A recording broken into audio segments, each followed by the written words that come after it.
Bismillahirrahmanirrahim. Assalamualaikum warahmatullahi wabarakatuh.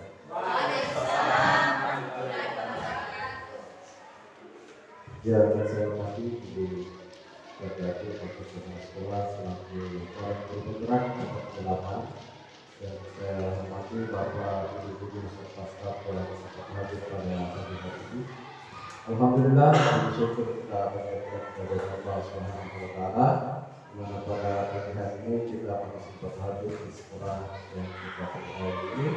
Salawat dan salam dan kepada kita menjadi Muhammad.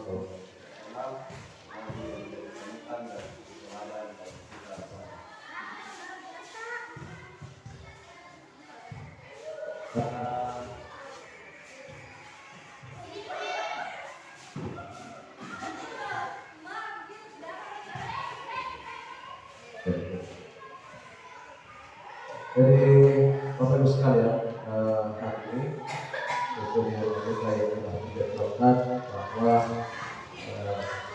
dalam kegiatan kita dan melakukan kegiatan ini akan melaksanakan sebuah program yang menjadi tugas beliau, bagaimana mensosialisasikan tentang budaya tersebut yang merupakan sebuah rangkaian dari kegiatan bergerak yang berbagi praktik baik. Jadi di sini hanya destinasi budaya positif. Budaya positif sangat diperlukan dalam rangka menciptakan ekosistem sekolah yang nyaman, aman, dan menyenangkan bagi seluruh warga sekolah. Bukan hanya saja pada anak-anak kita, tetapi juga kepada kita semua guru, semua warga sekolah. untuk menjadi waktu kepada Ibu Daryati, kami persilakan. Terima kasih atas kesempatan yang diberikan. Assalamualaikum warahmatullahi wabarakatuh. Waalaikumsalam warahmatullahi wabarakatuh. Selamat pagi Bapak Ibu guru hebat. Pagi. Luar Biasa. Oke. Syukur alhamdulillahirabbil alamin. Karenanya sehingga pada hari ini kita masih diberi kesempatan dan kesehatan untuk berkumpul di ruangan ini dalam rangka melaksanakan kegiatan diseminasi daya positif. Dan tak lupa pula kita kirimkan salawat dan tasbih kepada junjungan kita Nabi Muhammad SAW yang telah membawa kita dari dunia yang penuh keburukan ke dunia yang penuh ilmu pengetahuan seperti sekarang ini.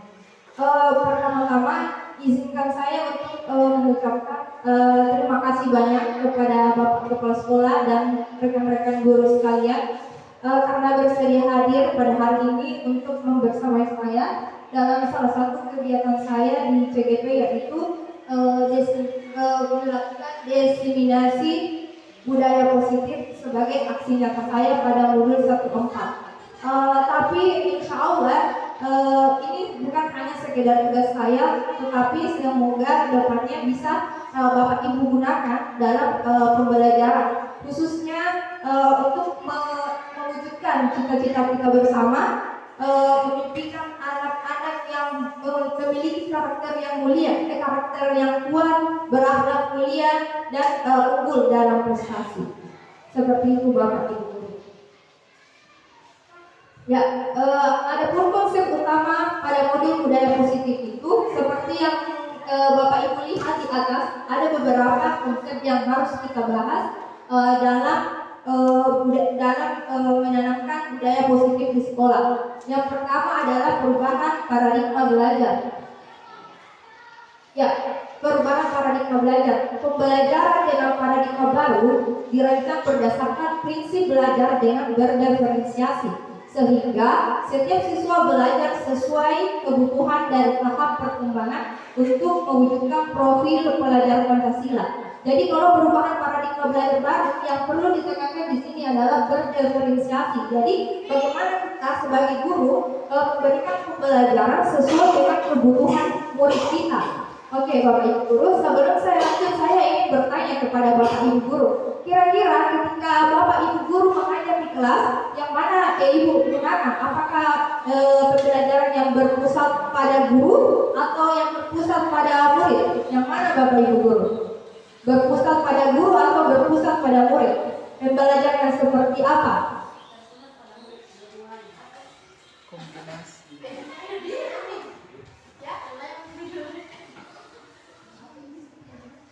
Berpusat pada murid. Berpusat pada murid. Bagaimana yang lain? Setuju tidak? Bahwa pembelajaran kita itu harusnya berpusat pada murid. Bagaimana? Ya, oke. Jadi pada perubahan paradigma belajar baru itu memang seharusnya pembelajaran itu sudah berpusat pada murid. Karena ketika masih berpusat pada guru, maka salah satu-satunya sumber belajar hanya dari guru tersebut. Apa yang akan terjadi? Sehingga siswa itu akan pasif. Mereka hanya menerima pembelajaran dari gurunya. Apa yang dijelaskan, apa yang mereka ikuti. Disuruh mencatat, disuruh menjawab. Begitu kalau pemahaman yang lalu. Tetapi kalau yang sekarang itu berpusat pada murid, bagaimana kita sebagai guru memberikan pembelajaran yang berpihak kepada anak didik kita, yaitu berusaha agar anak didik kita itu dapat mengkonstruksi pembelajaran, khususnya mereka yang mencari informasi, kemudian merangkai informasi itu, kemudian diidentifikasi, dianalisis, kemudian dievaluasi dan disimpulkan. Tetapi itu tidak akan berhasil kalau kita gurunya tidak terlibat di dalamnya. Jadi apa yang harus kita lakukan sebagai guru? Kita harus bisa menjadi fasilitator. Jadi untuk sekarang itu guru bukan cuma mentransfer ilmu, memberikan stimulus baru mereka merespon, tetapi bagaimana kita sebagai guru bisa memberikan fasilitas kepada anak didik kita. Bagaimana pembelajaran itu bisa menyenangkan, bisa aman dan nyaman, sehingga mereka bisa fokus dan bisa mengeksplor bakat dan minatnya serta potensi yang mereka miliki. Seperti itu Bapak Ibu Guru. Terus pertanyaan kedua, kira-kira anak didik itu setuju atau tidak kalau anak didik itu merupakan kertas kosong, tabula rasa begitu, kertas kosong yang kita gurunya tinggal menulis di atasnya? Setuju atau tidak? Apakah murid kita itu adalah kertas kosong?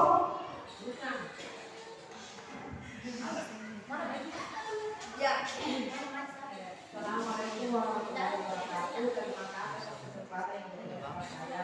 Saya tidak setuju kalau dikatakan siswa itu adalah kertas kosong. Siswa itu adalah datang ke sekolah itu membawa satu masing-masing. Dia itu sudah mempunyai pengawal dari lingkungan masyarakat dan lingkungan temannya. Ya, saya kira begitu.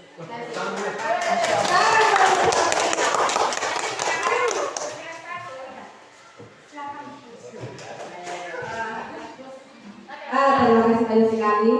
Sekedar menambahkan bahwa ceritanya begini, kita belajar anak guru kita bagaikan kertas kosong. Jadi guru siap mengisinya. Bukan seperti itu. Kalau menurut saya, kita dalam kandungan memang sudah dituntut untuk belajar. Nggak usah perlu dengan membaca roman pasangan itu, kita sudah diisi sebenarnya di situ. Jadi akhirnya kita terlahir dikatakan kertas kosong. Menurut saya tidak kosong. Ya, sudah diisi memang dalam perut dari kedua orang tuanya. Ya, jadi kita ini di sekolah bisa kita mengatakan bahwa kertas kosong dan juga bukan. Ya, karena kita ini seorang guru dituntut untuk mengisi otak anak mulai dari usia dini. Apa yang kita ajarkan di sekolah itu harus berlaku hal-hal yang positif.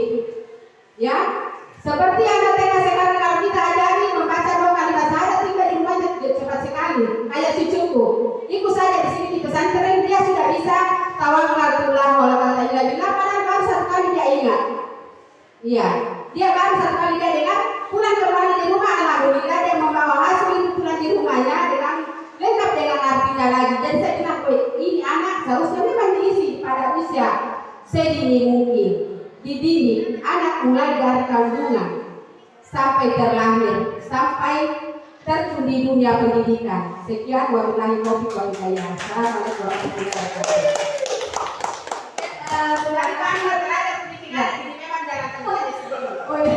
Terima kasih untuk jawabannya dari pesantren dan Ibu Aji, jawaban yang sudah sangat menginspirasi. Begini, sudah cocoknya dikatakan oleh Ibu bahwa anak yang terlahir di dunia itu bukanlah kertas kosong. Mereka itu sebenarnya sudah ada garis-garis tipis yang mengelilinginya. Jadi tugas kita sebagai guru bagaimana menyebarkan garis-garis itu sesuai dengan apa yang dikatakan tadi Ibu, bahwasanya anak-anak itu sudah membawa karakter dan sifat masing-masing ke sekolah. Jadi apa yang harus kita lakukan sebagai guru adalah bagaimana kita dapat menggali potensi, bakat dan minat anak itu. Terus untuk sifatnya, biasa anak-anak memang sifatnya mungkin agak-agak kurang di rumah. Jadi tugas kita adalah sebagai guru untuk bagaimana bisa meminimalisir sifat-sifat negatifnya itu dan menumbuhkan sifat-sifat baiknya, sehingga sifat-sifat negatifnya itu bisa disingkirkan atau maksudnya ditekan oleh sifat-sifat yang baiknya. Salah satu caranya yaitu menumbuhkan atau menanamkan dan mengembangkan budaya-budaya positif di sekolah. Dan itu juga akan berhasil kalau kita gurunya tidak paham, tidak mulai dari diri kita dan berkolaborasi untuk mewujudkan itu. Seperti itu Bapak.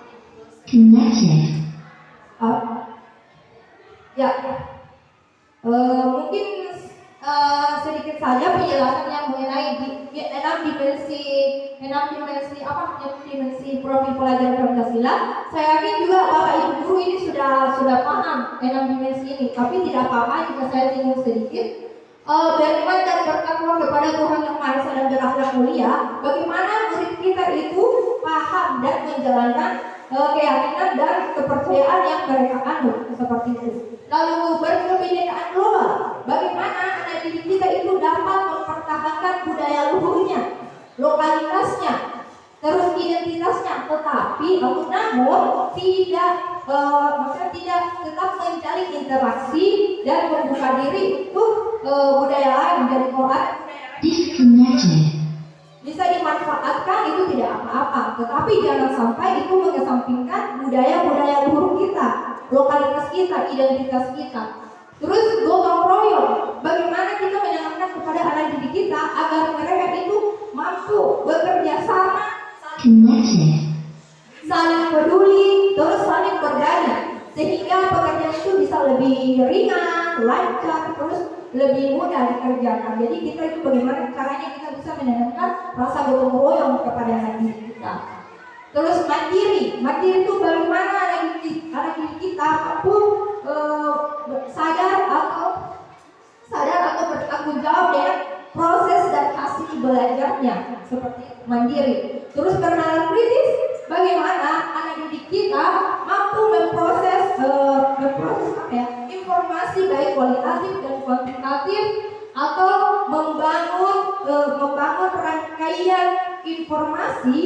rangkaian informasi kemudian dianalisis, lalu dia evaluasi, kemudian simpulkan. Akhirnya mereka mampu mengambil sebuah keputusan tanpa kita bujuk rayu atau kita intimidasi. Intinya mereka bisa mengambil keputusan sendiri seperti itu.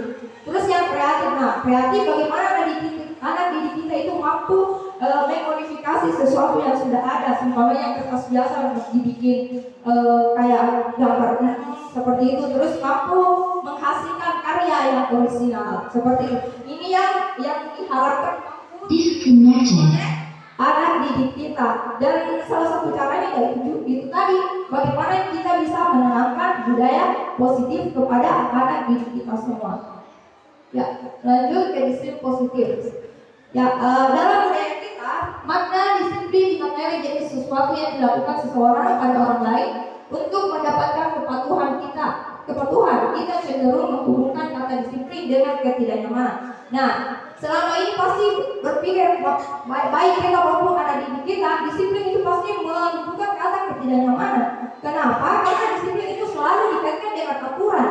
Aturan kan harus dipatuhi. Ketika aturan tidak dipatuhi, maka akan ada hukuman yang biasa dijatuhkan kepada murid-murid kita atau siapapun. Tetapi sebenarnya disiplin itu memiliki arti yang lebih daripada itu. Disiplin itu bagaimana kita berperilaku.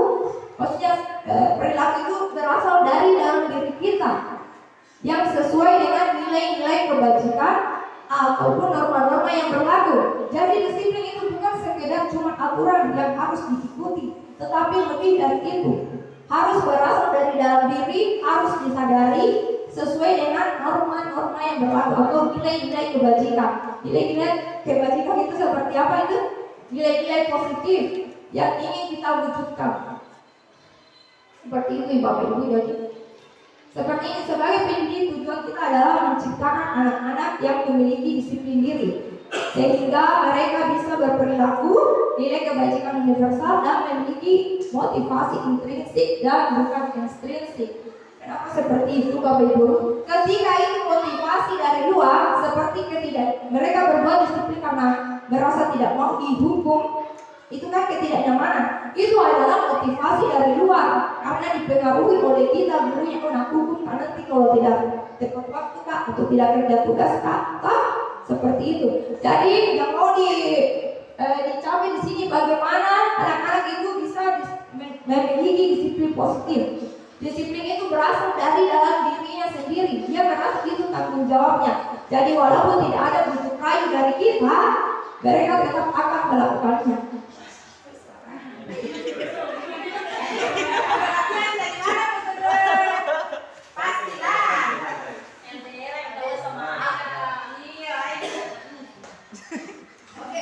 Lanjut.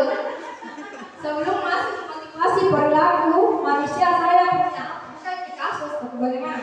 Saya cuma ingin Bapak Ibu guru membayangkan ketika ada sesuatu barang yang sangat berharga paling berharga. Terus ada si B datang mengatakan buka tangan kepala tanganmu dengan segala bentuk rayuan, intimidasi, intervensi, ancaman. Apa yang Bapak Ibu Guru lakukan? Apakah dibuka atau tidak? Tidak. Jangan percaya selain daripada diri sendiri. Tidak. Oke. Ya, bagaimana Bapak Ibu Guru? Kira-kira dibuka atau ditutup ini? Tetap dibuka atau tetap dibuka atau tetap dibuka ditutup? Bukan tutup. Siapa? Ada satu jawaban. Ditutup apa dibuka? Bukan tutup, bukan sedikit. Ada sesuatu yang sangat berharga di kepala tangannya. Terus datang si B ingin membuka, dibujuklah, diancamlah, diintervensi, diintimidasi. Dari kita yang punya ini sesuatu berharga di tangan kita, kira-kira dibukakan ya atau tidak? Pikir dulu, Bu. Baru dipikir. Nah, Saya berpikir kalau terbuka, Bu. kalau tidak buka itu merugikan diri Anda loh. Hah? Bisa merugikan diri Anda atau orang lain kalau buka. Tapi ada intervensi, ada ancaman, ada bujuk rayu, dibuka atau tidak? Tidak. Saya tidak tahu dengan cabut itu seminar. Dibuka atau tidak? Keras ini kan. Tidak. Keras ini aku juga satu, Bu. Keras sekali. Ya, begini. Nah, Ini adalah teori kontrol. ya. Jadi kalau idealnya itu seharusnya tidak dibuka. Ya. Oh, Ya. ya. Kenapa? Begitupun di dalam proses pembelajaran kita, interaksi kita dengan murid dan guru, kita itu mempunyai ilusi. Ilusi bagaimana? Bahwa anak didik kita itu bisa kita kontrol. Kalau kita bilang itu sampah, langsung dia kontrol, udah bisa kontrol. Ternyata tidak seperti itu Bapak Ibu Guru. Mereka itu bisa kontrol karena mereka mengizinkan. Anak didik kita itu mengizinkan kita kontrol. Bilang ikuti ini daripada dapatkan hukuman.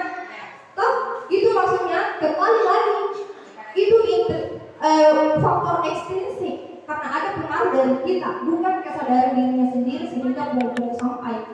Dan inilah yang mau kita bangun, bagaimana agar anak didik kita itu bisa memiliki kesadaran diri sendiri tanpa harus disuruh ya boleh disuruh tapi langsung bergerak mana disuruh 3 kali apa dari api baru apa itu maksudnya ekstrinsik gitu Ibu. Jadi ini motivasi untuk menanamkan budaya positif yang memang lahir dari dalam dirinya. Mereka itu sadar, oh itu adalah tugas saya, itu adalah tanggung jawab saya. Jadi coba diperhatikan di atas, di sini ada 3 motivasi perilaku manusia. Yang pertama adalah menghindari ketidaknyamanan dan hukuman. Yang kedua itu mendapatkan imbalan atau penghargaan dari orang lain. Dan yang ketiga adalah menghargai nilai-nilai kebajikan diri sendiri. Jadi secara idealnya seharusnya kita berada di posisi ini. Menghindari ketidaknyamanan dan hukuman atau mendapatkan imbalan atau penghargaan dari orang lain itu merupakan faktor ekstrinsik atau faktor dari luar. Begitu Bapak. Tidak bisa dipungkiri, kita saja sebagai guru dan saya sendiri merasa tertampar dengan yang ini. Karena kenapa? Yakin dan percaya kita datang ke sekolah kira-kira kenapa? Maksudnya tepat waktu. Kalau saya mungkin ada rasa sungkan dengan kepala sekolah, berarti saya masuk di sini menghindari ketidaknyamanan. Hah? Kalau saya pilih ini. Ya. Begitu, maksudnya mungkin pernah semua di posisi ini. Tetapi kita mau menuju ke sini, menghargai nilai-nilai kebajikan. Bu, sudah semua mulai dulu yang tua. Sekarang ini yang lain. Ya. Jadi mungkin selama ini kita tidak, maksudnya tidak mengerti. Oh, ternyata kita di posisi ini ternyata menghindari ketidaknyamanan. Begitupun dengan siswa-siswa kita. Menghindari ketidaknyamanan. Ini tidak efektif. Memang kalau ada kita sudah bisa mati. Sekalinya tidak datang, mungkin coba pulang atau terlambat. Oke? Itu menghindari ketidaknyamanan atau mau dipuji supaya kalau anak-anak tuh mau dipuji mendapat imbalan. Itu faktor dari luar. Ketika pujian itu berhenti, tidak dapat gula-gula, tidak mau datang cepat tidak ada gula-gula. Nah itu tidak efektif Bapak Ibu Guru.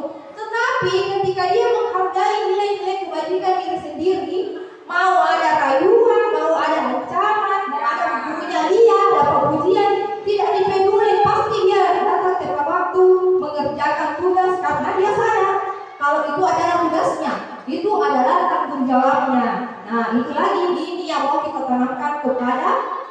didik kita dan kita juga sebagai gurunya.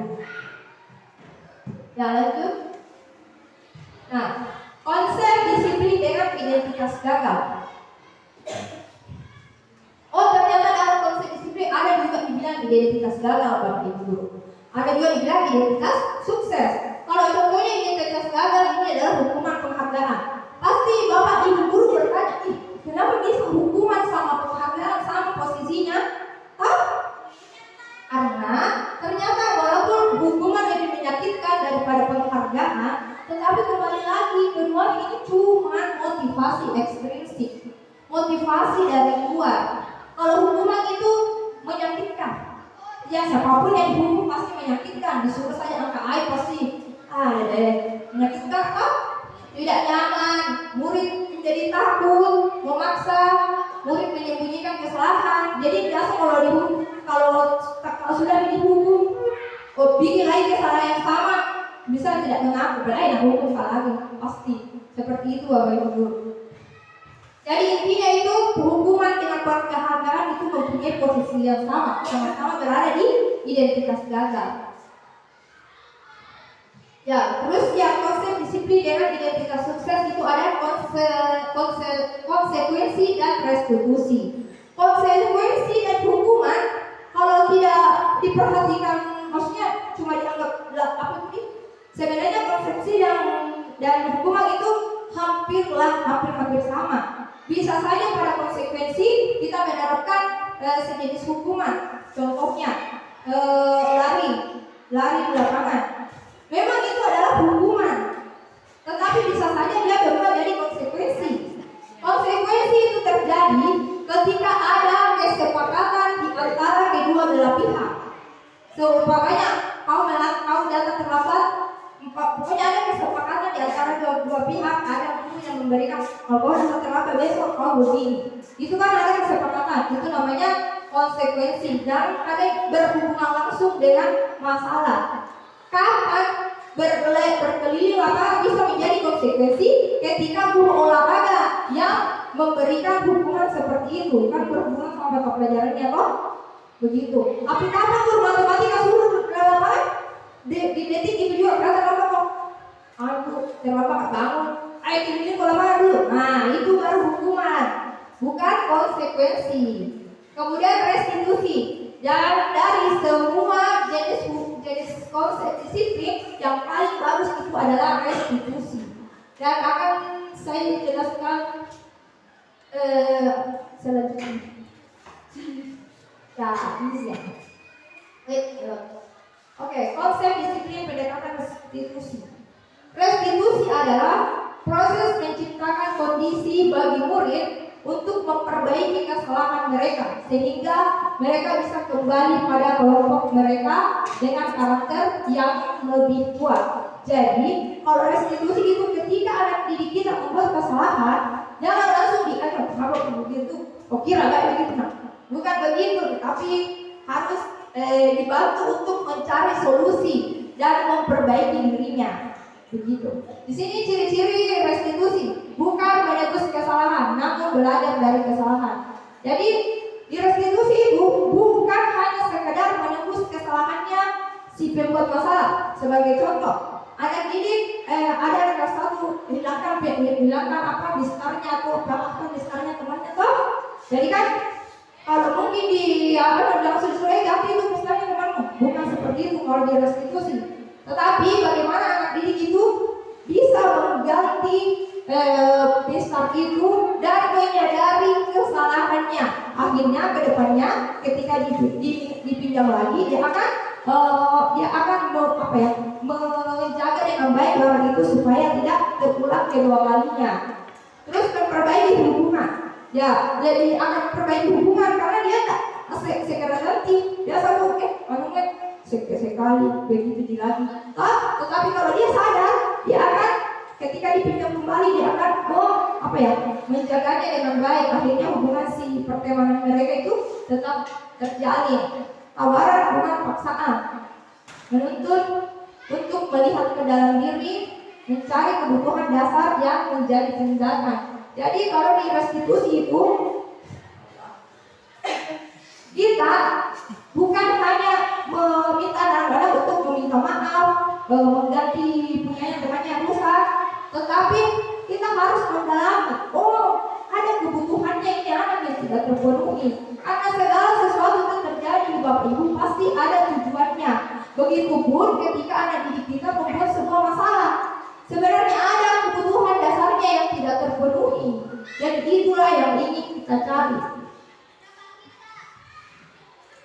Ya, contoh kasus untuk hukuman, konsekuensi, dan restitusi. Kalau hukuman, guru menghukum bernyanyi 10 lagu nasional, siswa membersihkan toilet, siswa berlari mengelilingi lapangan. Contohnya itu hukuman. Kalau konsekuensi, guru memberikan konsekuensi untuk siswa yang terlambat, tidak ada pengurangan materi, dan dia otomatis tertinggal penjelasan dari guru. Jadi langsung, maksudnya konsekuensinya itu langsung. Terus guru tegas dan menghormati peraturan. Jadi guru itu tegas, pokoknya kalau tidak ada ampun begitu. Kalau memang pelanggarannya umpama, kalau kesepakatan kau ternyata sekolah berarti kau keliling 10 lapangan seumpamanya, berarti tidak ada ampun, pokoknya harus kau lakukan. Itu konsekuensi. Terus kalau restitusi, guru menanyakan keyakinan kelas dirinya dan membantu murid dalam menyelesaikan masalah. Terus guru terbuka dan murid menghormati dirinya dan orang lain.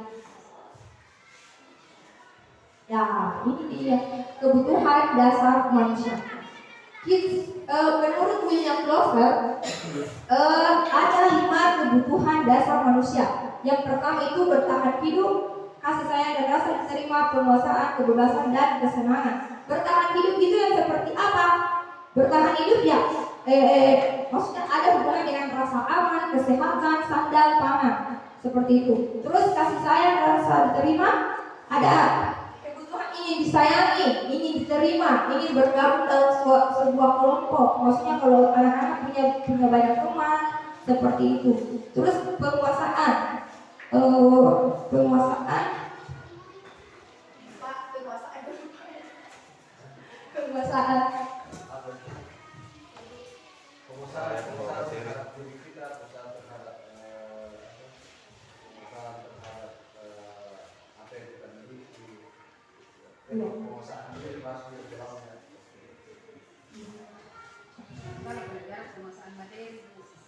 ya, Orang kaya hartanya suaminya nggak kuasai bu.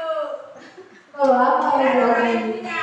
Masih dengan proposal dalam kebutuhan dasar manusia itu adalah kebutuhan untuk menguasai sesuatu. Karena di dalam ada kebebasan atau penguasaan, menguasai sesuatu yang lebih.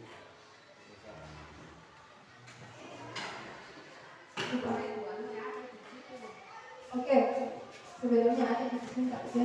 Ya, kalau kebebasan itu bagaimana anak-anak didik kita itu bisa untuk mengekspresikan dirinya secara mandiri, yaitu ingin memiliki otonomi sendiri. Contohnya kalau di dalam kelas itu biasanya kalau kebebasan itu ketika anak-anak merasa bosan sembarang bikin, karena mereka ingin mengalihkan rasa bosannya. Seperti itu Bapak Ibu guru. Terus yang kesenangan itu yang seperti apa? Ya kesenangan itu kebutuhan ingin merasa senang, ingin tertawa, pokoknya ingin bermain. Jadi kalau ada anak-anak kita di kelas suka mengganggu temannya, karena memang mereka butuh itu. Maksudnya terlalu resiko apa gimana itu berarti dia itu butuh kesenangan. Jadi tugas kita sebagai guru yaitu bagaimana caranya agar kita bisa mengarahkan anak didik kita, bagaimana caranya memenuhi kebutuhan dasar kesenangannya bukan ke arah yang negatif, tetapi ke arah yang positif. Jadi kembali lagi kepada guru, bagaimana caranya kita menciptakan suasana kelas yang menarik, menyenangkan, supaya tidak ada celah untuk anak didik kita mencari sesuatu kesenangan yang bisa merugikan diri sendiri dan orang lain. Seperti itu Bapak Ibu. Oke. 5 posisi kontrol. Jadi kita sebagai guru itu sebenarnya punya 5 posisi kontrol. Jadi kira-kira ketika saya sudah jelaskan ini, kira-kira kita guru sudah berada di posisi yang mana? Posisi pertama, penghukum. Seorang penghukum bisa menggunakan hukum fisik maupun verbal. Ya, seorang penghukum. Jadi ketika kita di posisi kontrol penghukum, biasa itu langsung secara tiba-tiba ada anak-anak panjang rambutnya langsung bilang, sini kenapa panjang rambut? Potong itu rambutmu. Pokoknya tidak terima biasa. Kalau tidak potong rambutmu, kalau tidak potong, saya potong. Keles itu, nah itu namanya penghukum. Jadi ada itu dari perkataan kita itu agak keras, terus bisa menyalahkan dan menyudutkan. Dan apa yang akan terjadi? Anak-anak itu akan merasa tidak nyaman pada dirinya sendiri kok. Terus ini juga merupakan motivasi eksternal. Mereka potong rambut ya karena takut dihukum seperti itu. Semoga kita bisa meninggalkan yang namanya penghukum. Nanti kalau ada yang mau diperdebatkan setelah ini. Ya, yang kedua, membuat orang merasa bersalah. Biasanya guru akan bersuara lembut. Jadi kalau di kelas itu ada anak, apa kita semua bikin mau kerja tugas. Itu tuh kayak membuat itu ekspresi menyedihkan, menguapkan rasa kekecewaan. Jadi apa yang terjadi? Karena di kita tuh kayak pasti kalau saya mau patuh habis itu merasa bersalah sama guruku. Dan akhirnya dikerjakan. Tetapi ternyata membuat orang merasa bersalah itu dampaknya bisa lebih buruk daripada penghukum. Karena kenapa? Kalau anak-anak itu sudah bosan selalu diberi maksudnya dituduh, bukan dituduh sih, kalian membuat rasa bersalah. Akhirnya uang itu anak-anak, apa yang akan terjadi? Bisa lebih buruk dari itu. Sekali tidak nak kerja, sekali tidak perhatikan lagi, bahkan bisa merugikan dirinya sendiri dan orang lain. Begitu. Iya, begini tidak percaya. Jangan dia jangan malah usuk nih, lagi orang pandang. Aku saja sama malah usuk aku tahu juga. Ya, teman. Pada posisi ini guru tidak menyakiti murid, namun tetap akan berupaya mengontrol murid melalui persuasi. Jadi secara jujur saya juga biasa menggunakan ini. Kayaknya tuh kembali dulu ke yang membuat merasa bersalah. Jadi membuat merasa bersalah. Terkadang kita menganggap bahwa sebenarnya ini yang disampaikan sudah benar. Salah satu contohnya adalah ketika kita mengatakan kepada anak kita, saya sudah berbuat semaksimal mungkin. Dan begini salah satu. Apa yang kalau tidak ingat orang tua, bagaimana orang tua kita itu menurut mereka bahwa pandangan seperti itu adalah membuat anak-anak merasa bersalah.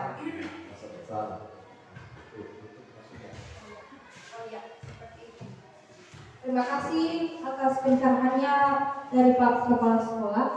Terus yang ketiga tadi adalah teman. Teman pada posisi ini guru tidak akan menyakiti murid, namun tetap akan berupaya mengontrol murid melalui persuasi. Jadi berbeda lagi ceritanya dengan membuat merasa bersalah. Kita itu kayak bersuka akrab sama dia. Tetapi buruknya di sini memang pada dasarnya itu anak-anak akan mengikuti apa yang diperintahkan jika kita akrab dengan mereka. Tetapi outputnya itu adalah anak-anak menjadi tidak mandiri dan ketergantungan dengan kita. Kalau sebagai teman, jadi dia itu tidak mandiri dan ketergantungan. Ya, kalau itu kita berada di posisi kontrol sebagai teman. Lalu, bagaimana dengan monitor atau pemantau? Memonitor berarti mengawasi. Ini kayaknya kalau sebagai monitor dan kita sebagai pemantau, kayaknya ada gap di antara kita dengan anak didik kita. Kalau saya kesannya takut begitu, karena ketika anak-anak melanggar berarti ada konsekuensi. Jadi ketika ada konsekuensi dia lakukan, kita gurunya hanya memantau pokoknya kerja sesuai dengan pelanggarannya. Jadi posisi pemantau itu lebih menggunakan konsekuensi dalam menyelesaikan masalah. Seperti itu Bapak Ibu guru kalau pemantau. Manajer. Yang posisi terakhir dari kelima posisi kontrol guru itu adalah manajer.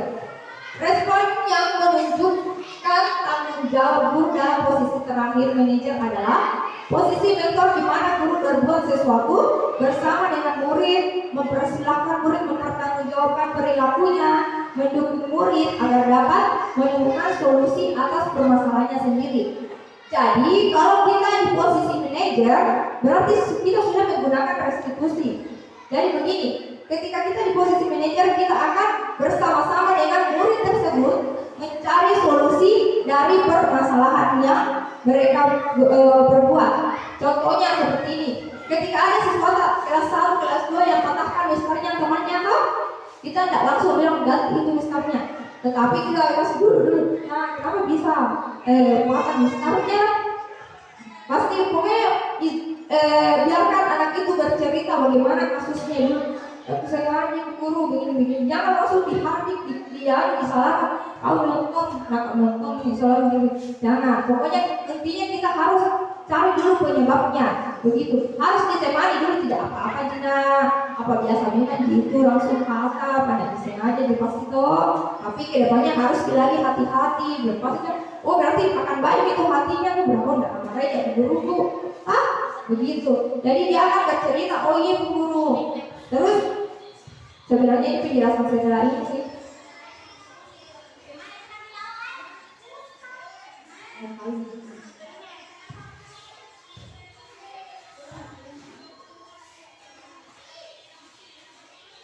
Dalam ini kalau sudah kita jelaskan. Ya, sekarang kita masuk ke keyakinan kelas. Jadi sebenarnya untuk dari kegiatan ini saya menjelaskan atau mensosialisasikan tentang budaya positif.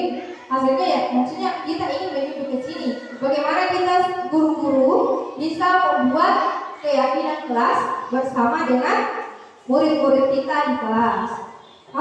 Ini adalah salah satu cara untuk menanamkan budaya positif. Karena susah juga kalau selalu ditanya anak kalau bikin lagi masalah biasanya kan harus begini. Tetapi kalau sudah ada keyakinan kelas, maka ada maksudnya terarah. Seumpamanya anak-anak bikin kesalahan, kita bisa bertanya keyakinan mana kelas mana yang kau langgar, kan mereka sudah ada itu, jadi enak untuk menyelesaikan masalahnya. Jadi keyakinan kelas itu merupakan sesuatu atau kebiasaan positif yang dapat diterapkan di lingkungan kelas tersebut. Jadi keyakinan di kelas itu berasal dari keyakinan kelas itu berasal dari nilai-nilai kebajikan. Nilai-nilai kebajikan itu nilai-nilai positif. Yang mana itu nilai-nilai kebajikan? Ya seperti disiplin, saling menghargai, saling menghormati, mandiri, semuanya banyak. Tidak ada di sini. Bisa dicari di biar Bapak Ibu guru sekalian di internet, di Google nilai-nilai kebajikan. Terus cara membentuk keyakinan kelas lebih abstrak berupa pernyataan universal sedikit saja agar mudah diingat. Keempat, sesuai dengan kondisi kelas agar mudah diterapkan. Yang kelima, semua warga kelas sekolah dilibatkan saat membuat. Jadi itu bentuknya lebih abstrak, tidak konkret, tidak nyata begitu, hanya berupa kata-kata. Seperti saya datang tepat waktu. Terus berupa pernyataan universal. Universal itu artinya dapat digunakan di mana saja, biar di luar negeri, di mana, pokoknya bangsanya itu universal, bisa dipahami oleh siapa saja. Terus sedikit saja agar mudah diingat, jangan terlalu banyak, yang urgent saja, karena kalau terlalu banyak juga pasti cepat dilupa atau tidak dikerjakan juga. Terus yang keempat, sesuai dengan kondisi kelas dan sekolah agar mudah diterapkan. Nah, yang mana paling urgent Bapak Ibu guru dengan sekolah kita, yaitu anak-anak suka bicara sembarang kok, dan gitu mungkin bagus dikasih masuk di keyakinan kelas Kak. Terus masalah kedisiplinan juga itu. Pokoknya intinya yang sesuai dengan kondisi di kelas Kak, seperti di kelas atau di sekolah. Yang mana paling urgent untuk diselesaikan dulu. Kayaknya anak-anak Kak akhir-akhir ini udah suka sekali bicara kotor begitu, jadi mungkin itu bisa dimasukkan ke dalam di keyakinan kelas kita. Terus semua warga sekolah dilibatkan saat membuat. Jadi karena kita buatnya di kelas, berarti yang membuat itu adalah kita, gurunya dan anak-anak didik kita. Intinya mereka harus dilibatkan dalam pembuatan itu. Bagaimana caranya? Ya, yang pertama itu mempersilahkan murid untuk ini contoh ya Bapak Ibu guru, tergantung dikondisikan saja di kelas atau bagaimana. Mempersilahkan murid untuk bercurah pendapat tentang keyakinan yang perlu disepakati kelas. Di sini bisa juga Bapak Ibu guru meminta anak-anak untuk menuliskan di kertas apakah tentang aturan-aturan di sekolah. Mungkin itu lebih gampang. Umpamanya dilarang buang sampah sembarang tempat, kayak begitu. Atau bagaimana di sekolah impiannya. Kita juga seperti itu ya Bapak Ibu guru. Terus mencatat semua masukan murid di papan tulis.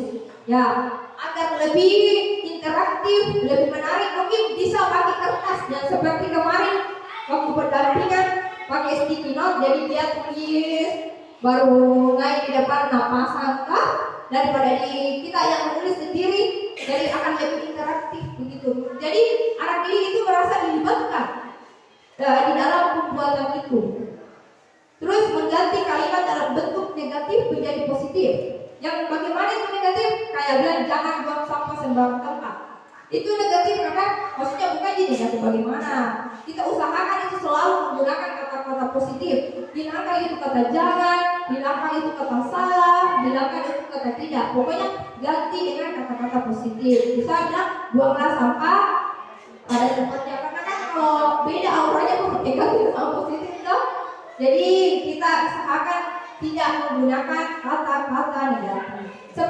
Seperti juga kalau dalam kelas kalau mengoreksi pekerjaannya, tahu biasanya salah itu mah mungkin bisa bilang sedikit lagi baru betul. Nah sama itu sama-sama salah itu, tapi bahasanya yang beda, jadi anak-anak itu lebih enak dan dengar buat sedikit betul kita masih kurang sedikit. Padahal loh, pastinya bagaimana kita itu bisa mengapresiasi anak didik kita.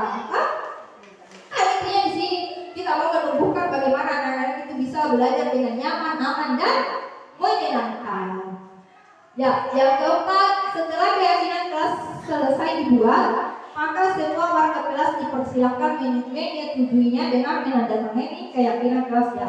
Jadi kalau selesai ya tinggal dipasang, dipajang di kelas. Kalau perlu suruh semua tanda tangan. Jadi ketika ada yang melanggar, kita ingatkan. Keyakinan kelas yang mana melanggar nak? Tidak tidak saling menghargai. Ya, yang bagaimana itu tidak menghargai kumpul tadi PDED apa ya gitu kan? Sampai di sini ada yang ingin ditanyakan tentang keyakinan kelas, karena mungkin semua teman harus membuat keyakinan kelas. Jadi karena kita akan membuat keyakinan kelas di kelas masing-masing, mungkin ada yang mau ditanyakan tentang cara membuat keyakinan kelas. Jadi keyakinan kelas itu adalah mengawali dengan kita mengajak anak kita untuk bermimpi, melakukan refleksi dulu. Jadi kita mengajak anak kita melakukan refleksi terkait pelaksanaan kelas yang lalu seperti apa. Jadi kita mengajak mereka bagaimana pendapat kalian tentang kelas kalian yang kemarin. Ini Pak, ini apa semua?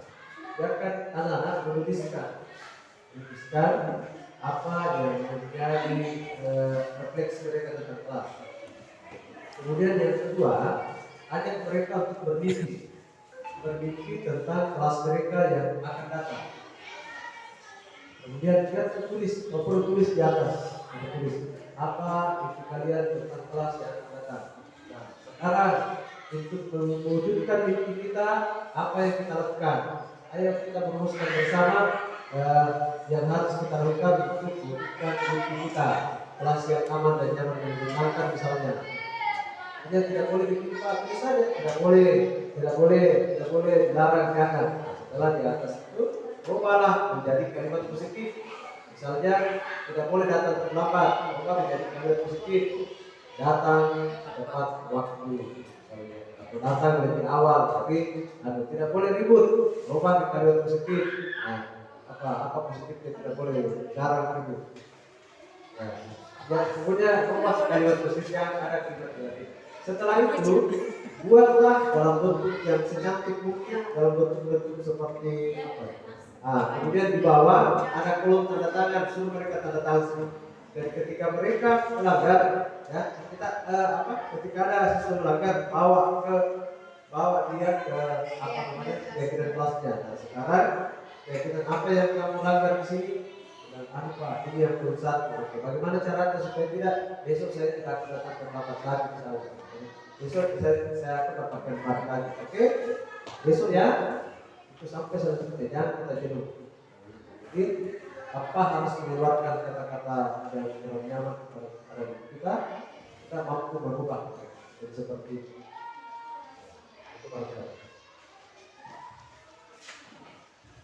Terima kasih atas penjelasannya Pak. Seperti yang Bapak Ibu lihat di atas, ini ada sekedar contoh saja.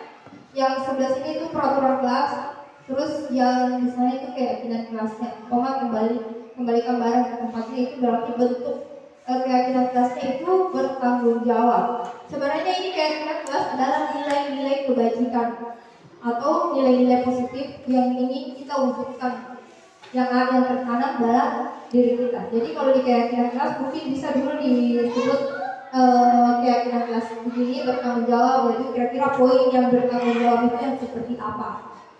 Kalau disiplin itu keyakinannya disiplin berarti datang tepat waktu, mengerjakan tugas tepat waktu dan mengumpul ya begitu. Yang terakhir, segitiga restitusi. Selain keyakinan kelas, yang paling penting harus kita lakukan sebagai guru adalah menerapkan segitiga restitusi untuk menyelesaikan masalah yang dibuat atau ditimbulkan oleh anak didik kita.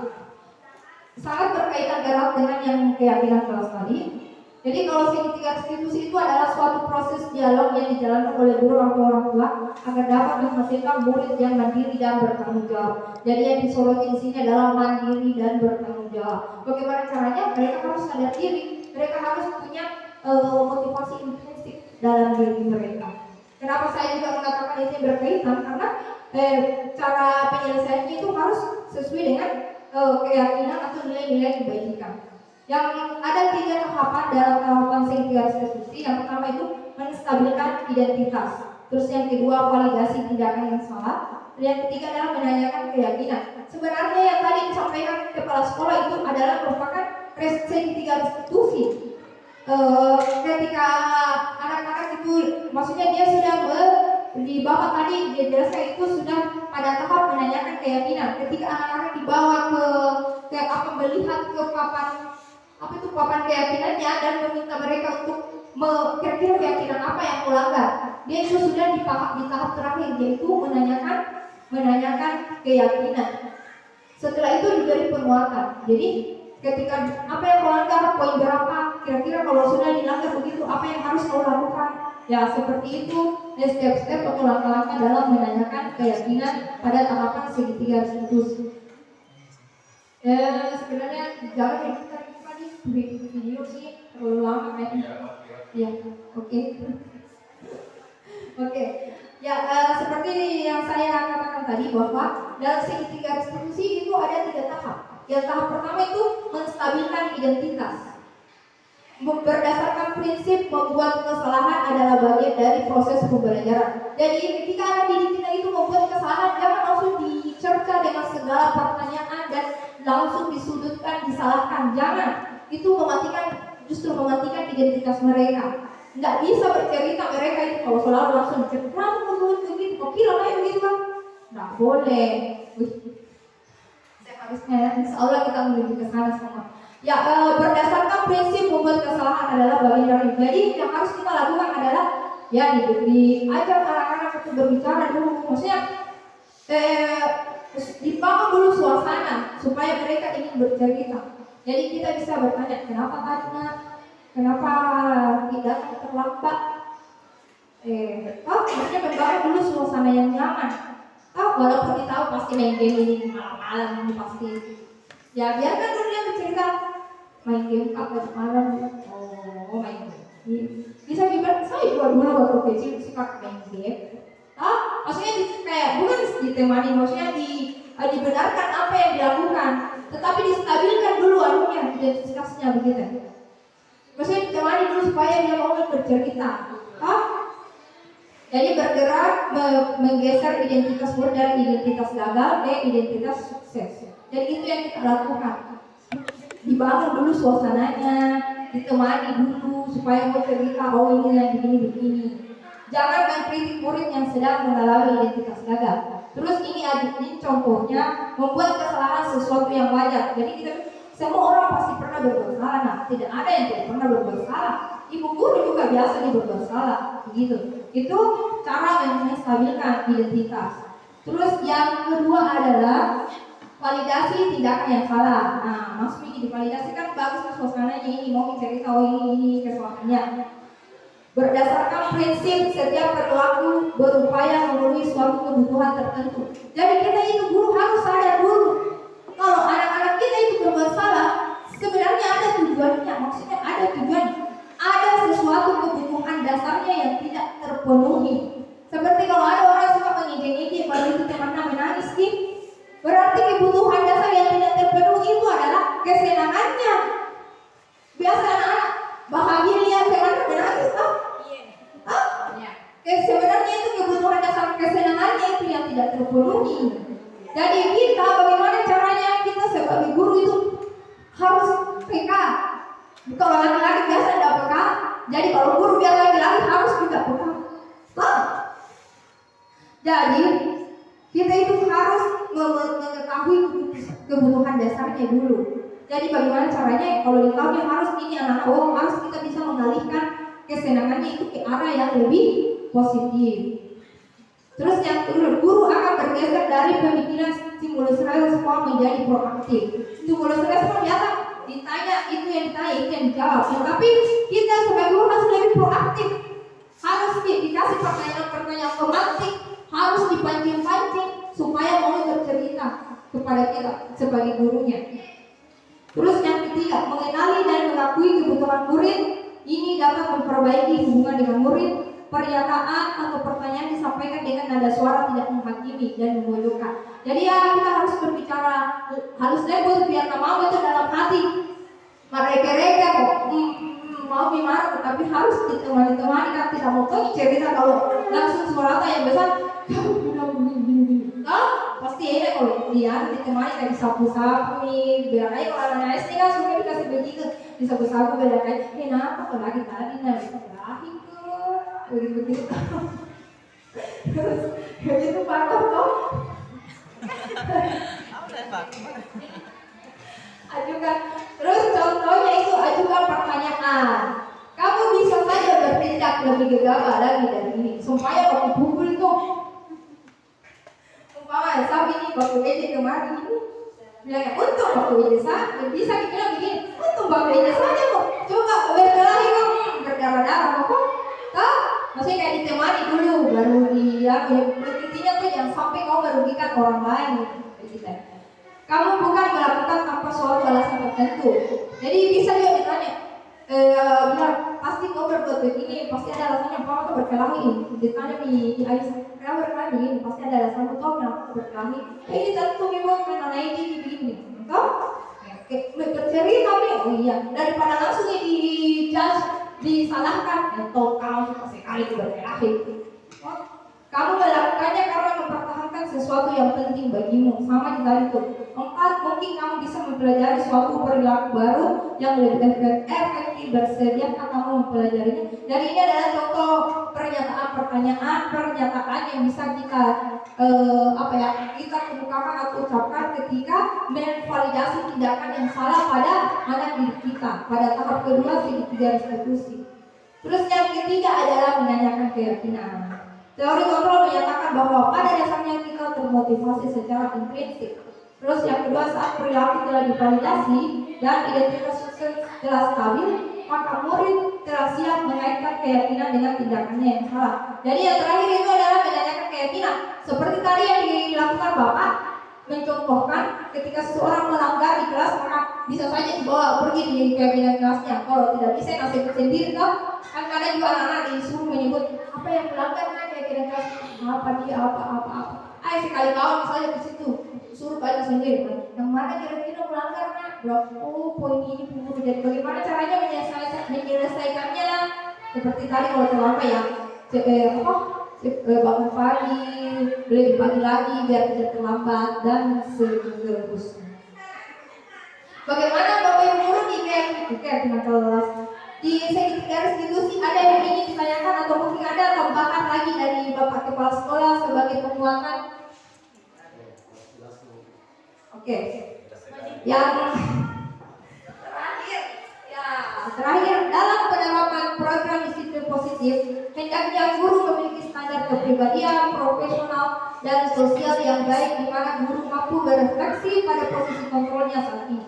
Bagaimana perjalanan dirinya sebagai menjadi insan among, posisi manajer yang menuntun murid-murid menjadi insan yang mandiri, merdeka, dan bertanggung jawab. Jadi intinya untuk dalam penanaman budaya positif di sekolah, intinya itu harus dimulai dari diri kita, Bapak Ibu guru, untuk memperbaiki diri kita untuk menjadi guru yang lebih baik lagi. Lalu mari kita berefleksi, merenungi apa yang sudah kita lakukan selama ini. Apakah kita sudah menjadi guru yang baik bagi anak didik kita? Kira-kira kita sudah di posisi kontrol yang mana dari 5 posisi kontrol itu? Apakah kita masih di posisi penghukum atau pembuat merasa bersalah, atau sebagai teman, atau sekedar pemantau, atau sudah di posisi manajer? Dan semoga kita semua bisa melangkah menjadi guru yang berada di posisi manajer, bisa membersamai anak-anak didik kita menemukan kebahagiaan yang setinggi-tingginya. Seperti filosofi Ki Hajar Dewantara itu, bagaimana kita bisa menuntun anak didik kita untuk mencapai kebahagiaan yang setinggi-tingginya bagi dirinya maupun di masyarakat. Kita harus memberikan pembelajaran yang berpihak pada murid, pembelajaran yang sesuai kodrat dan zamannya.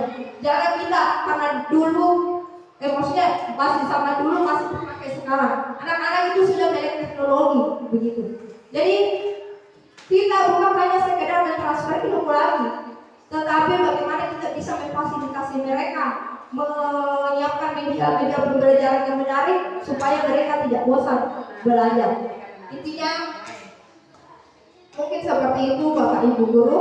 Sebelum saya akhiri diseminasi budaya positif, mungkin ada dari Bapak Ibu guru ingin memberikan refleksi pada kegiatan kita hari ini. Bagaimana perasaannya, apa yang didapat dari material tadi, lalu kedepannya mau menjadi guru yang seperti apa? Bagaimana Bapak Ibu guru? Mungkin 1-2 orang bisa mewakili. Ibu Aji mungkin memberikan refleksinya untuk materi kita hari ini. Bagus Satria, sekedar mengingatkan bahwa kita ini adalah seorang guru. Ya, dalam belajar mengajar kita dibutuhkan untuk melaksanakan 2 arah. Ibu tadi sudah laksanakan, bukan saya ini kok sekedar menambahkan ini ya, supaya kita ini peserta di sini tidak mengantuk. Nah, tadi ya saya bisa dengar, tapi Pak Akbar tidak mengantuk katanya, mengantuk. Karena kenapa? Terjadi satu arah. Ada kita interaksi antara kita dengan ini toh ya, terbang semangat. Nah, tapi saya pesankan ini untuk ke depan besok atau bisa terjadi interaksi di sini. Tolong tanya-tanya juga di sini di bawah. Ayo bagaimana pendapatnya, bagaimana supaya jangan mengantuk. Beda sekali cara melarang aja. Kujempol 100%. Iya. Sama saja kalau kita di sekolah. Kalau di kelas kita mengajar hanya terjadi satu arah, banyak anak-anak mengantuk juga. Saya juga termasuk mengantuk, tapi kusisihkan ilmu, kusimpan apa yang tertulis, apa yang terucap dari gurunya itu ada semua di sini. Ya, harus terjadi interaksi antara guru dengan murid, sama dengan ini. Ibu dengan guru di sini harus ada selalu interaksi. Bagaimana pendapat ibu? Bagaimana? Supaya jangan ada mengantuk sayang, Pak. Oke? Ini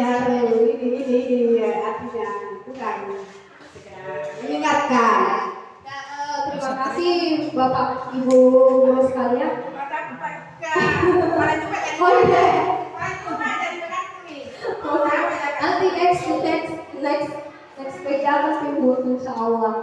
Saya juga berburu waktu Bu karena sudah setengah 11 dilakukan kalau istilahnya tadi sebenarnya saya ingin habisi dulu materinya baru siapa tahu ada yang bertanya di belakang. Saya juga yang salah, seharusnya saya tanya maunya bagaimana ini Bapak Ibu guru, apakah di dalam sesi materi bisa langsung bertanya atau terakhir ya nantilah. Insya Allah terima kasih untuk sarannya, nanti next kegiatan akan saya lakukan seperti itu.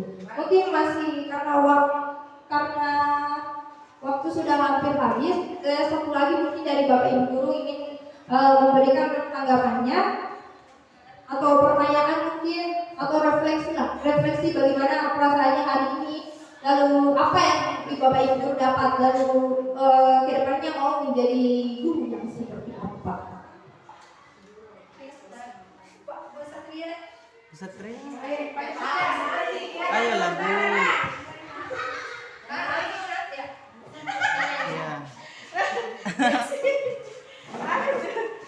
Terima kasih atas kesempatan yang diberikan kepada saya. Assalamualaikum warahmatullahi wabarakatuh. Waalaikumsalam warahmatullahi wabarakatuh.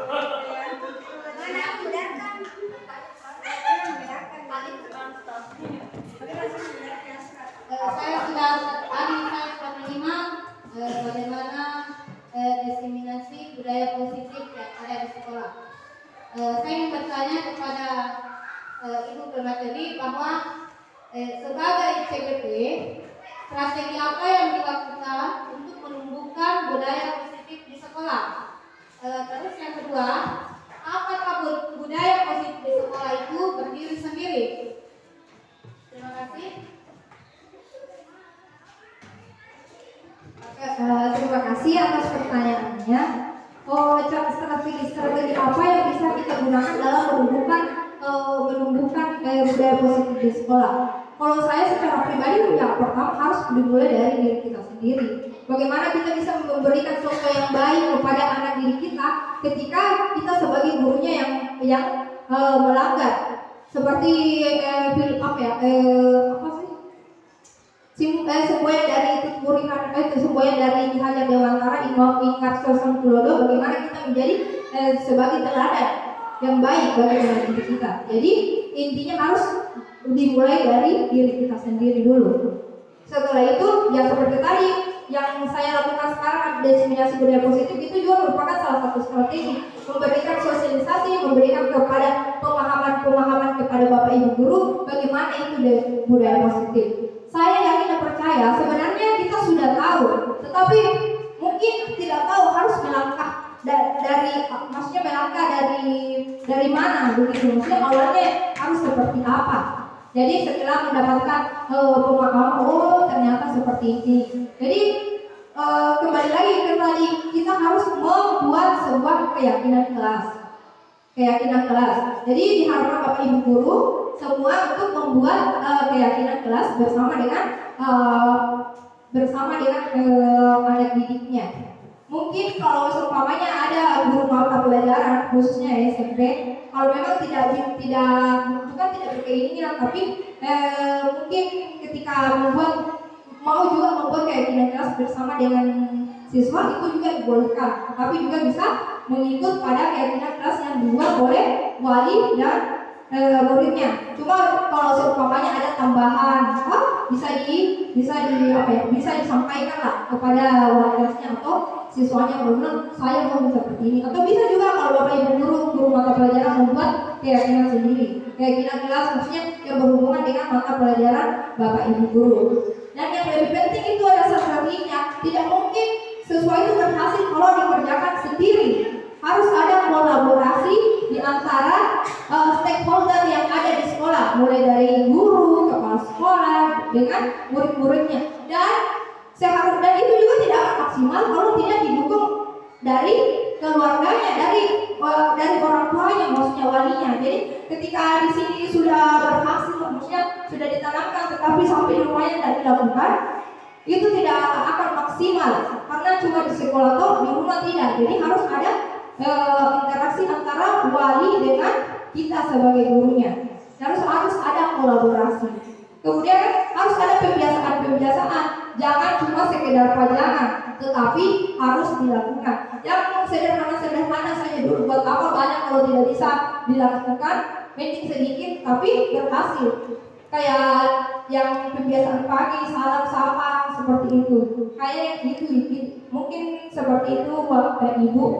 Siapa tahu ada tambahan dari Bapak Kepala Sekolah. Jadi untuk merancang sebuah budaya positif itu harus kita mulai dari diri sendiri. Seperti pada program kita itu awal dari kegiatan itu selalu dimulai dari diri kita. Kemudian budaya positif itu misalnya besok kita akan baca. Jadi budaya positif itu memang melalui keputusan rapat guru dengan melihat kondisi sekolah. Besok kita akan lakukan budaya positif seperti apa yang akan kita terapkan di sekolah, yang kita SK-kan dan kita komitmen konsisten untuk menjalankan. Kita hanya dibuat, bagaimana kita mampu untuk konsisten secara bertahun-tahun. Besok kita akan bicarakan tentang itu terkait dengan program sekolah. Jadi cukup itu hari ini hanya presentasi tugas sudah jadi. Besok kita akan betul rapat yang merancang program sekolah ke depan sehingga itu bisa kita jalankan sehingga sekolah kita bisa berjalan sebagaimana mestinya dan positif berjalan gitu ya. Jadi saya harapkan kalau tidak ada di kesibukan lain kita upayakan semua hari besok karena itu penting untuk membicarakan tentang bagaimana kita membicarakan tentang budaya positif, bagaimana kita bicarakan tentang profil belajar Pancasila dan program sekolah yang depan yang akan kita tuangkan di dalam pendanaan negara. Besok di Sunan Negara. Jadi saya mohon berkomunikasi dengan bendahara tentang program. Siapkan presentasi pada besok untuk program yang akan dianggarkan. Dan kita langsung ke situ. Ya. Sehingga kita semua secara transparansi kita bisa melihat bahwa ini yang akan dianggarkan pada tahun ini. Ada triwulan ketiga dan triwulan keempat. Ini yang dianggarkan, ini yang didengar. Seperti kader saya, terus kalau benar bisa.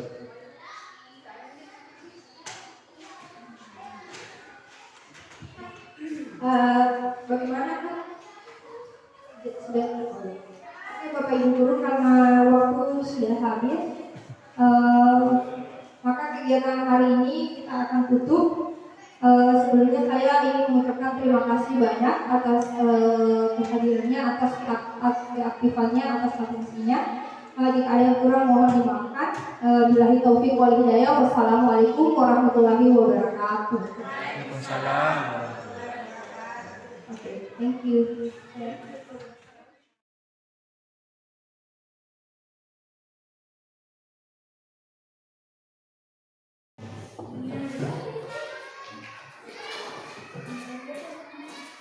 Oke, assalamualaikum warahmatullahi wabarakatuh.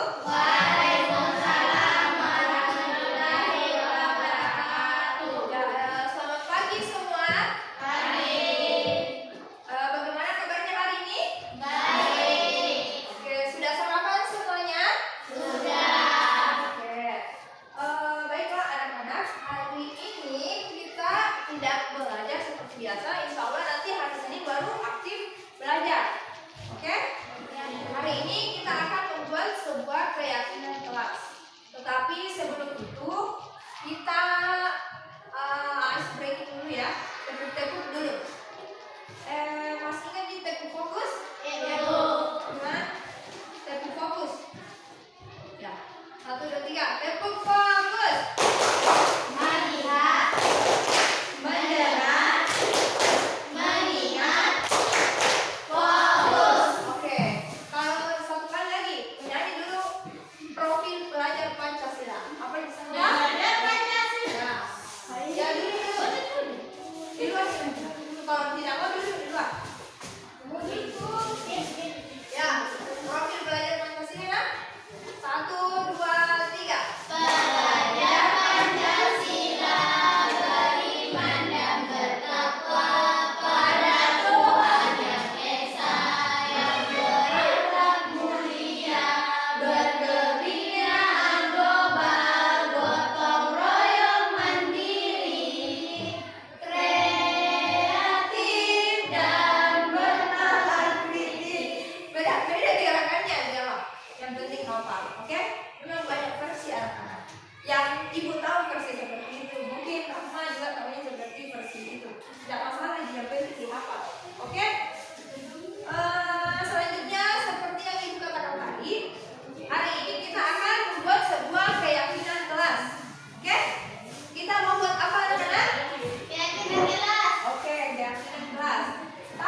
seperti apa? Harus apa? Kelasnya harus bagaimana? Harus cantik. Oke, bisa. Harus indah. Indah. Apa lagi? Hah? Bersih. Apa lagi? Ya? Rapi. Oke. Terus keadaannya itu bagaimana? Aman. Emangnya aman apa? Itu kalau tidak bisik-bisik yang bagaimana itu? Tenang. Apa lagi? Nyaman. Satu lagi.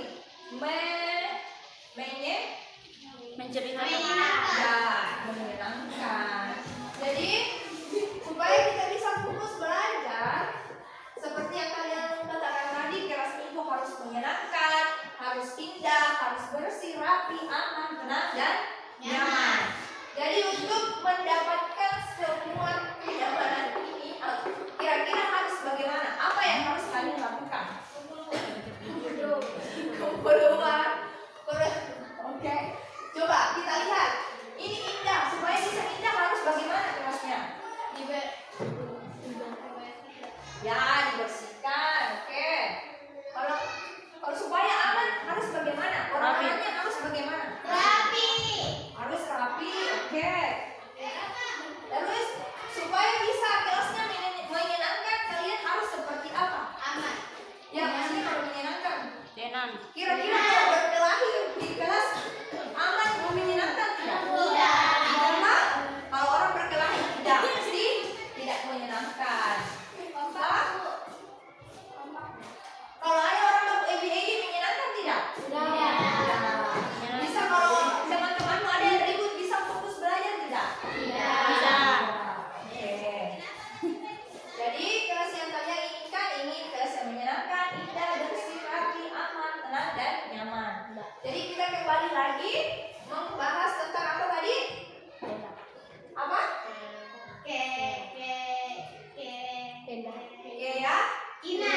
Keyakinan kelas. Jadi untuk bisa mencapai semua ini, kita harus membuat sebuah keyakinan kelas. Ada yang tahu apa itu keyakinan kelas? Apa itu keyakinan kelas? Keyakinan. Apa yang kau tahu dengan kata keyakinan? Ya, keyakinan. Apa itu keyakinan?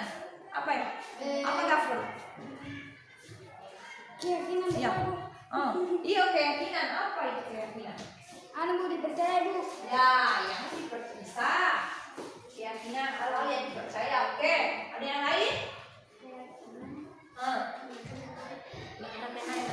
Apa ya? Bicara saja, tidak dihukum si orang kalau bicara. Siapa tahu yang sebelah sini? Kira-kira apa itu keyakinan? Hal yang dipercaya. Kalau dapur, oke, diterima. Yang lain? Keyakinan kelas. Apa coba? Oke, jadi keyakinan kelas itu adalah nilai-nilai kebajikan, nilai-nilai positif yang ada dalam diri kita yang akan disepakati bersama dan dijalankan bersama. Tujuannya apa? Ya tujuannya untuk agar kelas kita itu menjadi kelas yang menyenangkan, aman, nyaman, supaya kalian bisa fokus belajar, dan bisa konsentrasi dalam pembelajaran. Makanya dibutuhkan kelas yang menyenangkan, kelas yang indah, aman, dan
Masih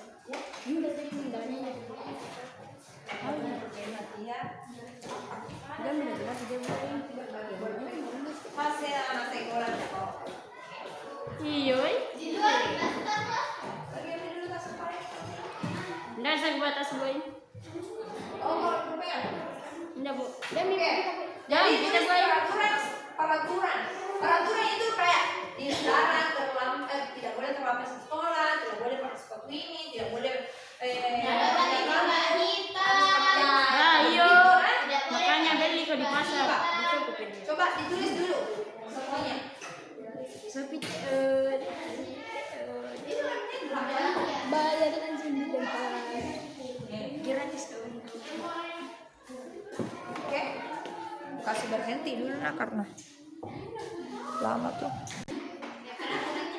Ya, tulis sudah? Ya, kalau sudah ayo tempel di atas. Tempel di atas. Ditempel di atas. Ya, tempel di atas. Ayo ditempel. Di sini nah, di sini. Di sini. Ya. Oke. Oke, silakan duduk.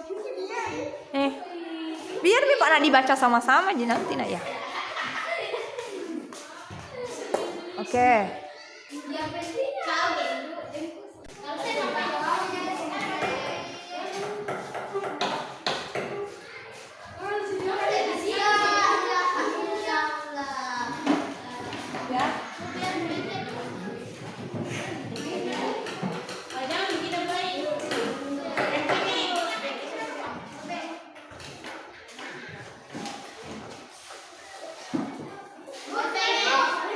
Sudah?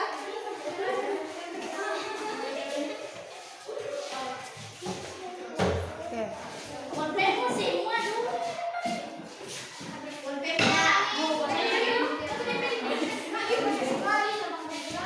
Ya tempel Mi.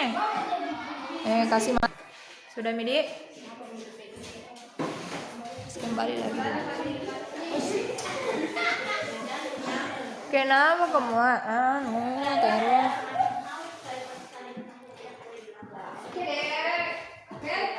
Kalian semua sudah menuliskan aturan-aturan yang berlaku di sekolah atau di kelas.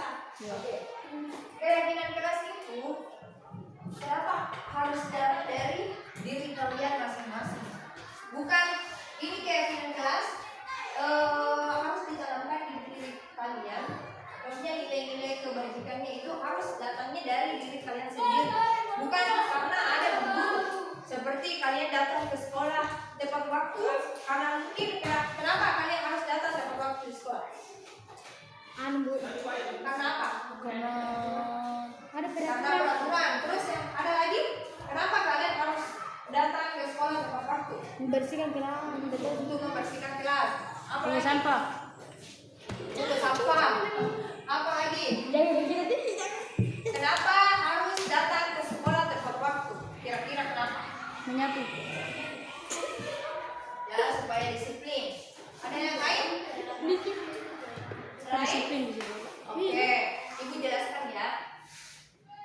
Datang ke sekolah tepat waktu itu merupakan salah satu bentuk bisa dimasukkan dalam bentuk keyakinan kelas. Dia juga bisa berupa aturan.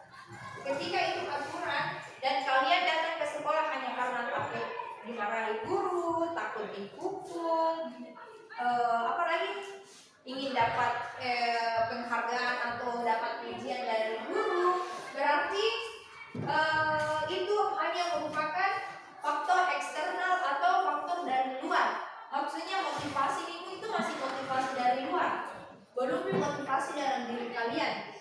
Toh, kalau motivasi dari luar pasti jangka waktunya itu singkat. Nah, bisa saya kalau besok-besok jangan terlambat tidak apa-apa nih kalau Pak Guru tak?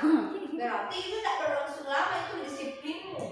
Sedangkan yang ingin kita capai di sini adalah bagaimana kalian itu bisa memunculkan kedisiplinan itu memang berasal dari dalam diri kalian. Jadi biar tidak ada ibu guru marah-marah, biar tidak ada pujian, kalian tetap ke sekolah tepat waktu karena kalian berpikir itu adalah apa kira-kira? Ya, karena itu adalah tanggung jawab kalian.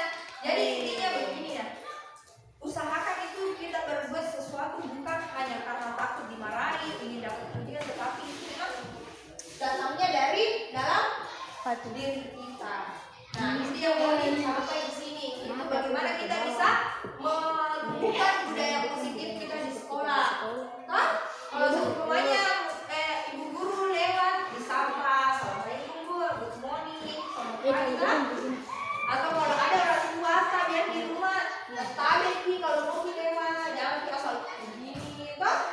Ya itu namanya budaya positif di sekolah. Oke, kembali lagi ke Indonesia gini. kembali ke laptop. Kita baca dulu peraturan pertama.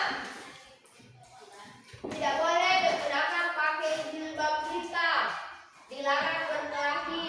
Kamera rasa. Ya, tidak bisa memakai jilbab hitam di sekolah. Tidak boleh terbakar data. Tidak boleh pakai jilbab hitam. Tidak boleh pakai baju biasa ke sekolah. Tidak boleh pakai sepatu putih. Tidak boleh pakai jilbab hitam. Dilarang pakai sepatu putih. Apa lagi? Harus Dilarang pakai sepatu putih di sekolah. Dilarang ribut ketika belajar.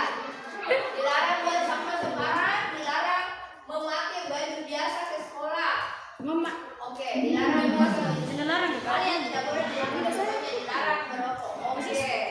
Jadi kata-kata di atas adalah merupakan aturan-aturan yang sudah kalian tulis yang mungkin selama ini yang paling sering dilakukan di sekolah, kan? Ya. Ini kan kata dilarang, jangan itu masih bentuknya kalimat negatif. Jadi yang di atas ini kita akan ubah menjadi kalimat positif. Hah? Seumpamanya saya apa lagi namanya itu kelompokan negatif. Coba kita tulis di kelompokkan itu karena banyak yang tebal jadi sedikit yang mana yang meyakinkan semua tidak boleh menggunakan sepatu hitam. Salah, menggunakan sepatu warna saja nama biasa. Kan nggak saya putih. Ini kan negatifnya. Kira-kira kalau positifnya bagaimana bahasanya? Kalimat positifnya seperti apa? Jangan di. Coba ini kan tidak boleh menggunakan sepatu berwarna. Berarti kalimat positifnya yang seperti apa? Berwarna. Menggunakan Yang aslinya Bu. yang kalimat positifnya menggunakan yang negatif itu yang ada kata tidak boleh, jangan, dilarang. Tidak boleh pakai jilbab hitam Bu. Positif. Yang kalimat negatif kita ubah. Yang positif itu yang tidak ada kata-kata negatif. Maksudnya tidak ada kata tidak. Berarti kalimat positifnya adalah menggunakan sepatu. Menggunakan sepatu warna hitam putih. Berwarna hitam. Kali ini adalah bentuk aturan tapi menggunakan kalimat negatif. Kita ubah aturannya menjadi kalimat positif. Kenapa kita dilarang pakai sepatu berwarna? Karena kalau ke sekolah itu harusnya kita pakai sepatu hitam. Terus yang kedua dilarang memakai baju biasa. Dilarang menggunakan baju Biasa. menggunakan baju biasa. Berarti ini kan negatif toh? Seharusnya bagaimana bahasanya? Menggunakan baju sekolah. Ya, bagus. Jadi di sini adalah menggunakan seragam sekolah. Seragam cuma baju biasa namanya kan masa cuma baju biasa. Cuma dia dilarang. Jadi anak-anak yang jilbab juga kita masukkan di seragam ya. Karena kita menggunakan warna jilbab ke sekolah toh? Karena kan jilbab warna hitam. Terus yang ketiga apa lagi nih? Selain ini dilarang Ribut.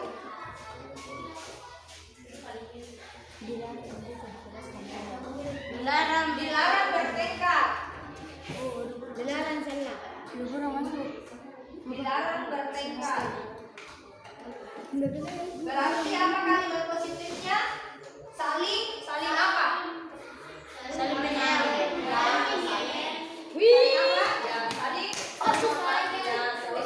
Saling menghormati dan menghargai.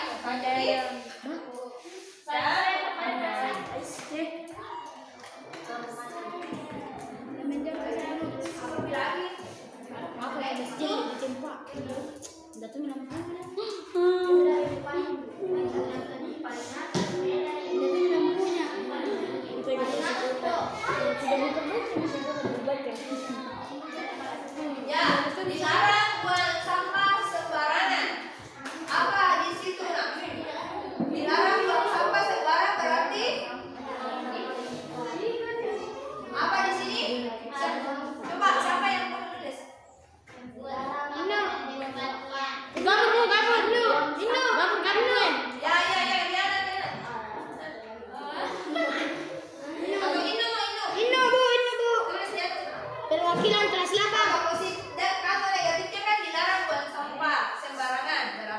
Kalimat negatifnya apa? Siapa? Ya. Laki-laki. Orang Jawa.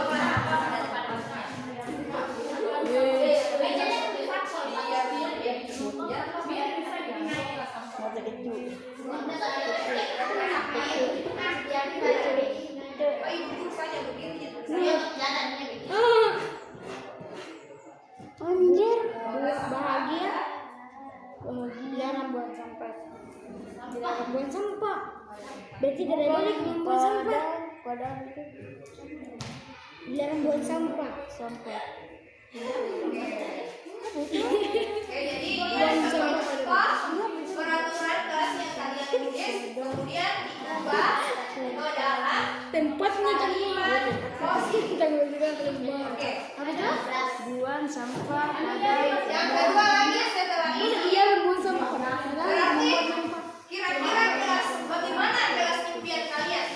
Bersih. Kelas yang impian. Jadi kelas impian itu bisa bentuk bersih kan? Jadi ditulis lagi kelas impian kalian yang seperti apa? Kelas impian. Tulis ini aja mau kemana? Mau ini gue. Dan Linda saya cari. Mau buka saya. Kelas impian itu tidak hanya berwujud kepada pokok kelas yang cantik bersih, tetapi bagaimana juga hubunganmu dengan teman-temanmu. Oh kalau mau tulis sih nah. Kalau mau tulis sih apa kamu? Nanti selesai minimal. Betul kalau mau tulis bilang kok mau ke kelas kok ada lampunya. Mau ke kelas kok ada lampunya, mau ke taruh hijau. Bagaimana hubunganmu dengan teman-temanmu? Bagaimana kamu mau orang yang menjadi orang yang seperti apa? Saya mau menjadi orang yang disiplin. Saya ingin saling menghargai dan menghormati dengan teman saya.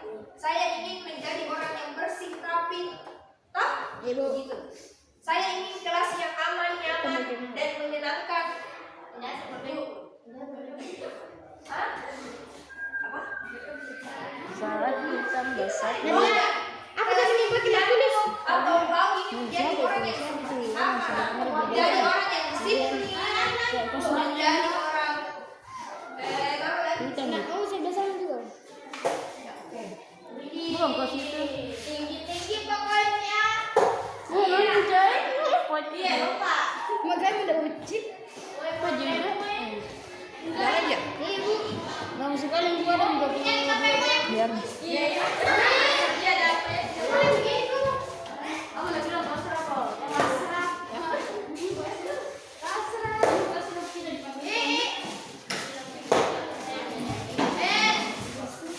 Kalau di sini kenapa?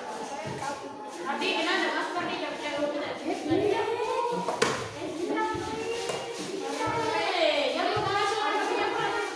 mau masuk, masuk Mina. Oke, sudah. Oke.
Keyakinan Kristen itu yang pertama adalah Membaca. menjaga Menjaga. menjaga apa?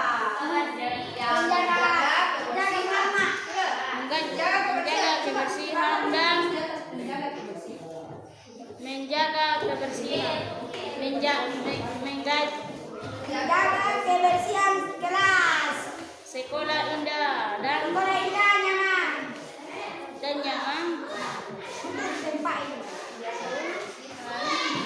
Anjay, lebih keras.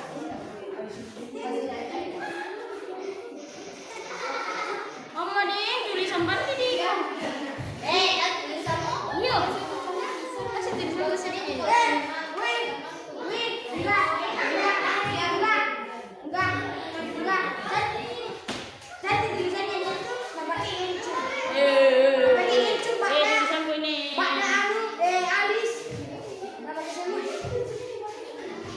Nggak boleh, Pak.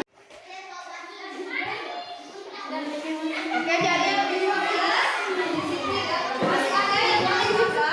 Data tepat waktu menggunakan seragam di sekolah masih ada? Kalau berarti sudah berapa ini keyakinan kelas? Sudah ada 1 disiplin, Banyak. saling menghargai, saling menghargai, saling menghargai dan yang keempat hal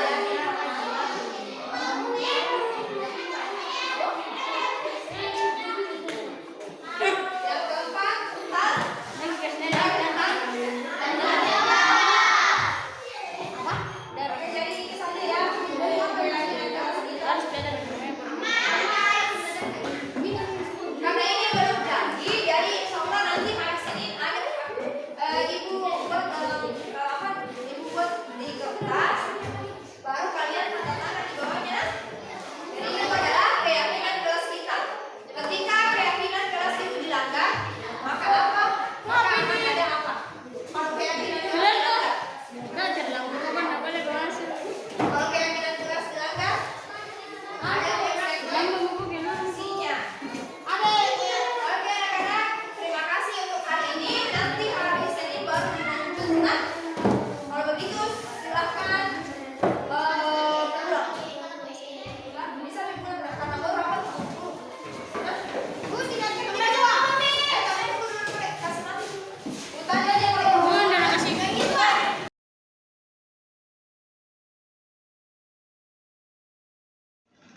Assalamualaikum warahmatullahi wabarakatuh. Perkenalkan, saya Muhammad Hasrat. Saya adalah seorang guru matematika di Sekolah SMP Negeri 1 Pulau Batu. Pada kesempatan ini, saya ingin berbagi refleksi pribadi saya tentang persentase yang telah diberikan oleh rekan guru kita mengenai diseminasi budaya positif.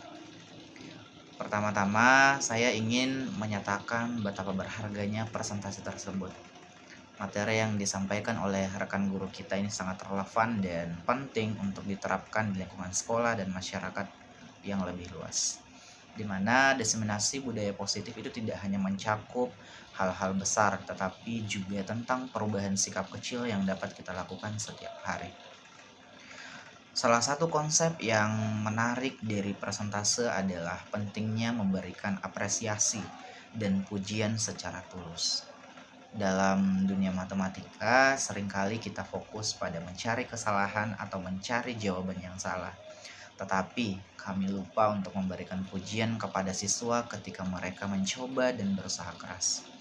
Oleh karena itu, saya berencana untuk lebih aktif memberikan pujian dan apresiasi kepada siswa saya setiap kali mereka mencoba menyelesaikan masalah matematika. Bahkan jika jawaban mereka belum sempurna. Saya percaya bahwa tindakan kecil ini dapat membantu membangun rasa percaya diri dan semangat belajar mereka. Selain itu, presentasi ini juga menyoroti pentingnya menjadi contoh teladan bagi siswa. Sebagai guru matematika, saya menyadari bahwa sikap dan perilaku saya berdampak pada suasana belajar di kelas. Oleh karena itu, saya berkomitmen untuk menjadi contoh yang baik bagi siswa saya, baik dalam sikap positif, ketekunan, dan dedikasi terhadap ilmu matematika. Saya ingin siswa saya melihat bahwa matematika bukanlah hal yang menakutkan, tetapi merupakan sesuatu yang menarik dan bermanfaat. Selain itu juga, presentasi ini juga menyoroti pentingnya kolaborasi dan dukungan antar guru. Sebagai guru matematika, saya menyadari terkadang terisolasi dalam dunia saya sendiri, terutama ketika menghadapi tantangan mengajar yang lebih kompleks. Oleh karena itu, saya berencana untuk lebih aktif mencari kesempatan untuk berkolaborasi dengan rekan-rekan guru lainnya, terutama dalam mengatasi masalah pembelajaran yang sulit. Saya percaya bahwa kolaborasi ini akan membawa gagasan segar dan solusi yang lebih baik untuk meningkatkan pengalaman belajar siswa. Jadi pada kesimpulannya terkait presentasi diseminasi budaya positif ini telah memberikan dampak yang positif pada diri saya sebagai seorang guru matematika, di mana saya berencana untuk mengadopsi beberapa konsep dan prinsip yang telah disampaikan oleh rekan guru kita, seperti memberikan pujian tulus kepada siswa, menjadi contoh teladan, dan berkolaborasi dengan rekan-rekan guru lainnya. Saya ucapkan terima kasih kepada rekan guru saya atas presentase yang sangat menginspirasi ini. Saya yakin bahwa dengan menerapkan budaya positif dalam lingkungan belajar kita dapat menciptakan atmosfer yang lebih baik untuk siswa dan mencapai hasil belajar yang lebih optimal. Terima kasih telah menyaksikan video refleksi saya. Semoga kita semua dapat menjadi agen perubahan positif dalam dunia pendidikan. Saya akhiri. Wassalamualaikum warahmatullahi wabarakatuh.